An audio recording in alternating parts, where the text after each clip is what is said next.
400 രൂപ. എന്റെ doctor anti കുറച്ച് കടുപ്പം അവിടുത്തെ ബില്ല്. തല്ലു വാങ്ങിക്കുന്നത് കുറച്ച് വാങ്ങിച്ചാ ബില്ലും കുറയും. ഡോക്ടർ തമാശിച്ചതാണ്. പോടാ തല്ലുള്ളി. കൈ സൂക്ഷിച്ചോണം. ഓ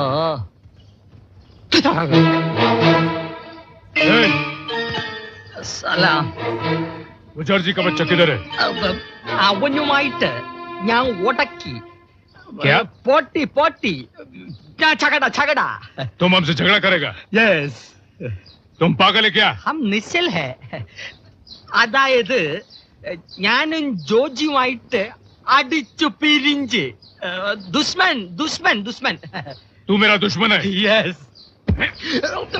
वो साला जॉर्जी मेरा आदमी को मारा. अगर वो मेरे को मिल गया तो मैं उसको मार डालेगा, और अगर वो मेरे को नहीं मिला तो मैं तेरे को मार डालेगा. हाँ? बोल. मुझे मालूम